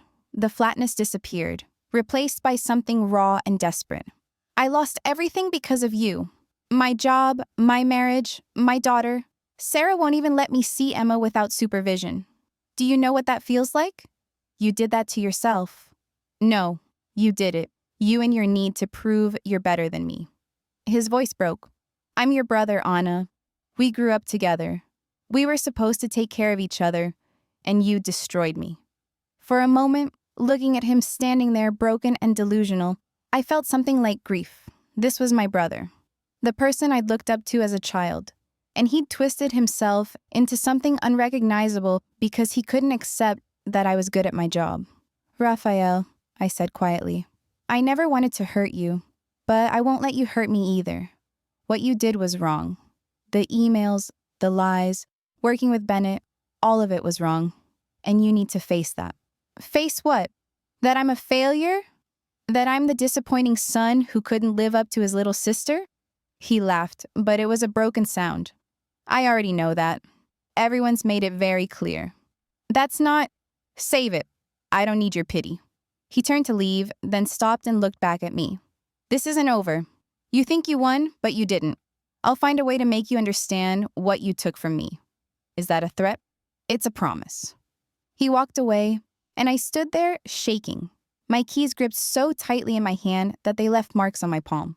I got in my car, locked the doors immediately, and called David. Raphael just cornered me in the parking garage, I said. My voice was steadier than I felt. Are you hurt? No, but he made threats. Said this isn't over. I'm calling the police right now. And I'm filing for an emergency restraining order first thing tomorrow morning. Anna, you can't ignore this anymore. He's escalating. That night, I couldn't sleep. I kept seeing Raphael's face, that empty look in his eyes. He'd convinced himself that I was the villain, that everything he'd done was justified. And I realized something that made me feel cold all over. Raphael wasn't going to stop. Not because of lawsuits or criminal charges or restraining orders. He was going to keep coming until one of us was completely destroyed. And I had to decide how far I was willing to go to protect what I'd built. Because the next move was mine. And it had to be decisive. The restraining order was granted within 48 hours. Raphael wasn't allowed within 500 feet of me, my apartment, or the company offices. David said it was one of the fastest approvals he'd ever seen, which told me the judge had read the garage confrontation report and taken it seriously. But a piece of paper didn't make me feel safer. It just made me hyper-aware of every car that pulled up behind me, every person who walked too close on the sidewalk. I hired a security consultant who installed cameras at my apartment and arranged for a guard in the office building lobby. It felt excessive until I remembered the look in Raphael's eyes in that parking garage. 2 weeks after the confrontation, Jessica Hartman called. We're filing charges against Rafael Torres, she said. Corporate espionage, breach of fiduciary duty, conspiracy to defraud, and criminal threats. The evidence from Sarah's emails, combined with Bennett's testimony, he agreed to cooperate in exchange for immunity, gives us a solid case. Bennett testified against him? The moment we showed him the emails, he gave up Raphael completely. Said Raphael approached him with the scheme, that Bennett was just responding to an opportunity. He's thrown your brother under the bus to save himself. I felt a strange mix of satisfaction and sadness. What happens now?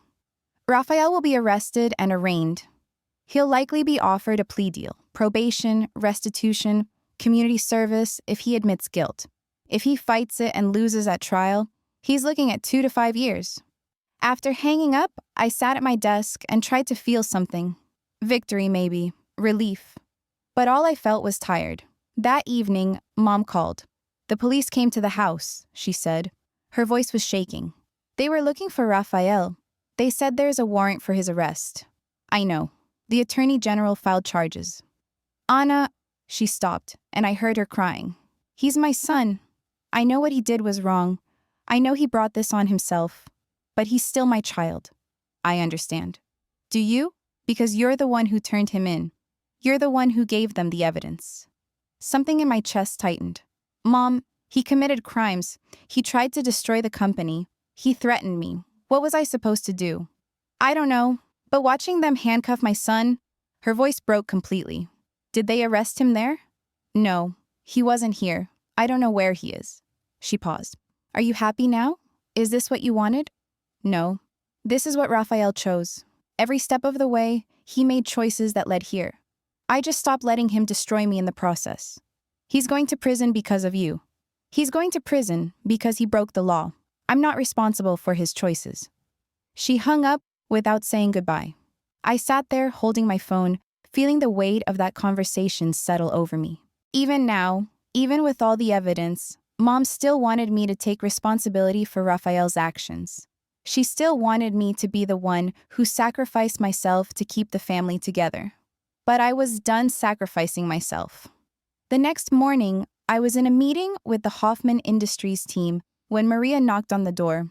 Her face was pale. Anna, I'm sorry to interrupt, but there's a situation. Raphael is downstairs in the lobby. He's demanding to see you. My blood went cold. He has a restraining order. He can't be here. Security knows. They've already called the police, but he's refusing to leave. He says he'll wait until you come down. David was on the phone within seconds. Do not go down there, he said. Let the police handle it. If you confront him, you're giving him exactly what he wants. What does he want? An audience, a confrontation, a chance to play the victim one more time. Don't give it to him. I ended the meeting and went to my office window. From the 5th floor, I could see the front entrance. Raphael was there, pacing back and forth in front of the glass doors. Even from this distance, I could see his agitation. 2 police cars pulled up. Officers approached him. I watched as Raphael gestured wildly, pointing up at the building. At me, probably. The confrontation lasted less than 5 minutes. Raphael was handcuffed and placed in the back of one of the police cars. As they drove away, I saw him looking up at the building, and I couldn't tell if his expression was rage or desperation. Maybe both. David called an hour later. Raphael has been charged with violating the restraining order in addition to the existing charges. The judge revoked his bail. He'll be held until trial. How long will that take? His attorney is pushing for a plea deal. With the evidence we have, going to trial would be suicide for him. I'd say 2 weeks before this is resolved.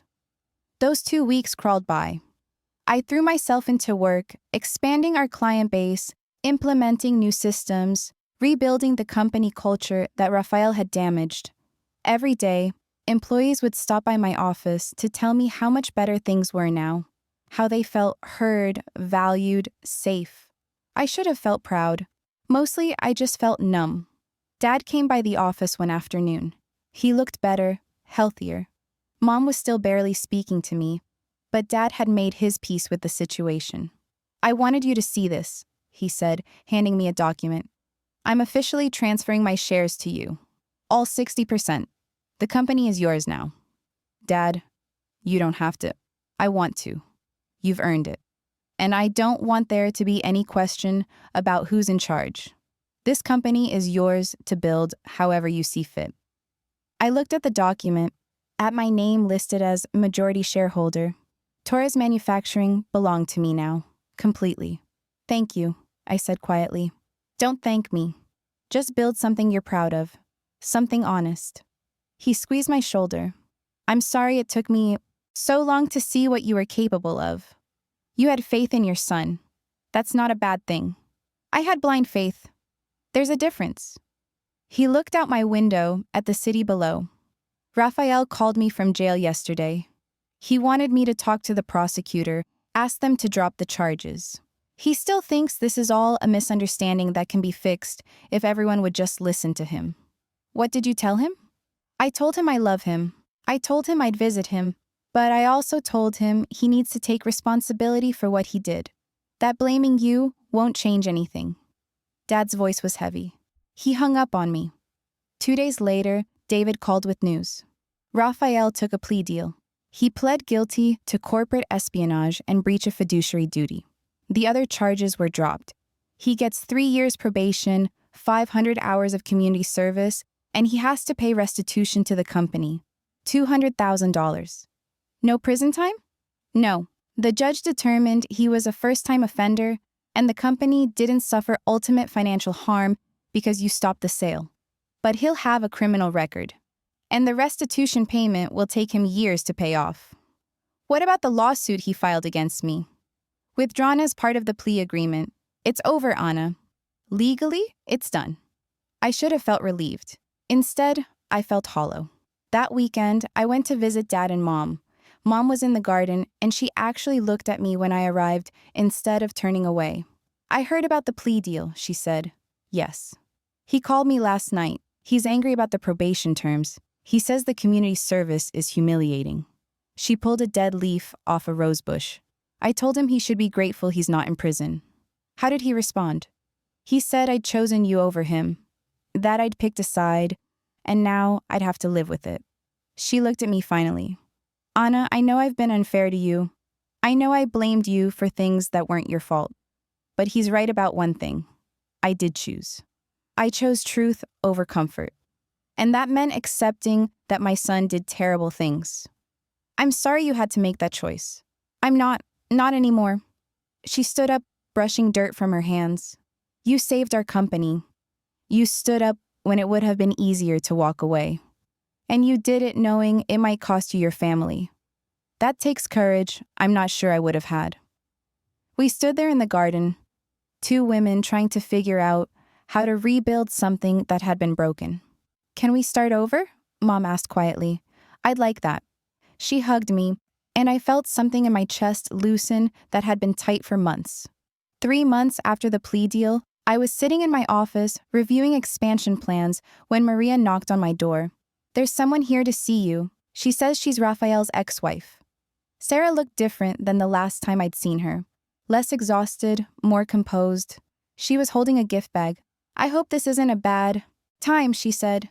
Not at all. Please sit. She handed me the gift bag. Inside was a framed photo of a little girl. Emma, Raphael's daughter. She looked about 3 years old, all curls and bright eyes. I wanted to thank you, Sarah said, for stopping him before he did something worse, and for showing me that standing up to him was possible. You're the one who brought me the evidence. You're the one who testified. Because you showed me it could be done, that you could face him and survive. She looked at the photo. Emma asks about her father sometimes. I don't know what to tell her yet, but I know that when she's older, I want her to understand that integrity matters more than loyalty to people who hurt you. After Sarah left, I sat there looking at that photo. Emma would grow up with a father who had a criminal record, who'd lost everything because he couldn't handle someone else's success. But she'd also have a mother who'd chosen to do the right thing even when it was hard. That evening, I drove to a cemetery on the edge of town. My grandfather was buried there, the man who'd founded Torres Manufacturing in 1952. I stood in front of his headstone and told him everything. About Raphael, about the company, about the choice I'd made to fight instead of disappear. I hope I made you proud, I said to the empty air. I hope this is what you wanted when you started all this. The wind rustled through the trees. No answers came, but I hadn't really expected any. 6 months after becoming CEO, Torres Manufacturing had its most profitable quarter in company history. The Hoffman contract expanded into 2 additional projects. I'd brought in 4 new international clients. Employee retention was at an all-time high. I promoted Maria to Chief Operations Officer. She cried when I told her. You've been running operations behind the scenes for years, I said. It's time you got the title and the salary to match. I hired a former competitor's CFO who had a reputation for ethical financial management and transparency. I implemented quarterly town halls where every employee could ask questions and get honest answers about the company's direction. I built something I was proud of, but the cost of that pride was a family that would never be whole again. Raphael completed his community service and was released from probation after 2 years for good behavior. I heard through Mom that he'd moved to another state, gotten a job in sales, and rarely spoke about his past. We never reconciled. There was no tearful reunion, no moment of understanding. Some things, once broken, don't get fixed. Mom and I rebuilt our relationship slowly. Weekly dinners, phone calls, holidays together. She never talked about Rafael unless I asked, and I rarely asked. The grief of losing a child, even one who was still alive, was something she carried quietly.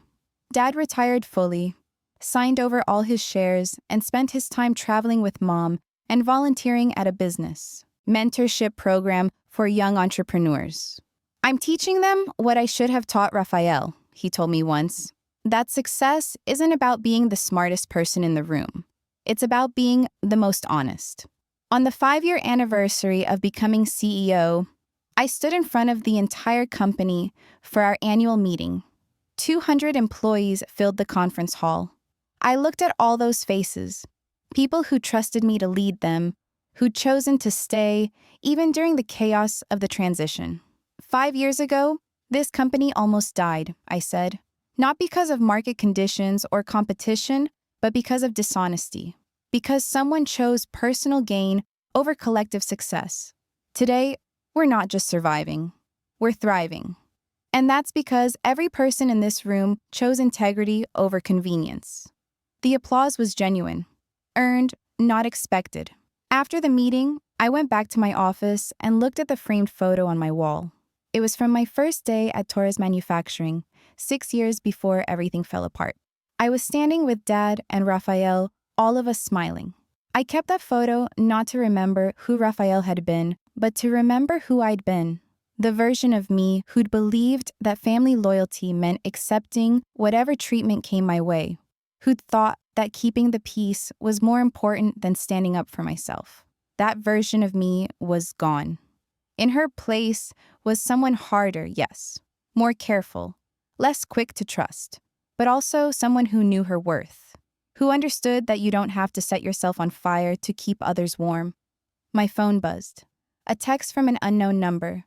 I opened it carefully, half expecting another threat from Rafael, another attempt to blame me for his choices. Instead, it was a single sentence. "I heard about your company's success. Congratulations. You were always better at this than me. R." I read it 3 times, looking for the barb, the hidden accusation, but it seemed sincere, as close to an acknowledgement as Rafael was capable of giving. I didn't respond. There was nothing to say that wouldn't reopen wounds that had finally started to scar over. Instead, I deleted the message and turned back to my computer, to the expansion proposal I was reviewing, to the future I was building. That evening, I drove to the waterfront and walked along the pier as the sun set. The city lights reflected on the water, and somewhere out there, Rafael was living his own life. Mom was learning to accept what had happened. Dad was at peace, and I was free.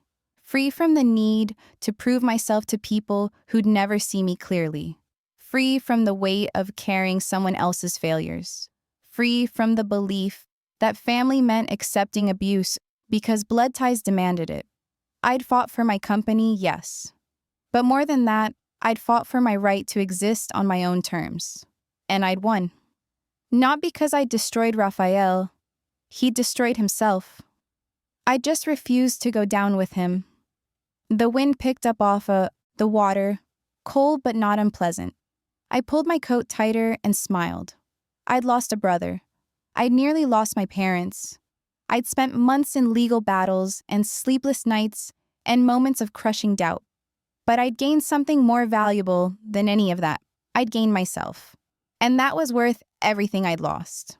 I walked back to my car, got in, and drove home to my apartment. Tomorrow, there would be another client meeting, another strategic decision, another day of building something that mattered. But tonight, I just sat on my couch with a cup of tea and let myself feel something I hadn't felt in a long time.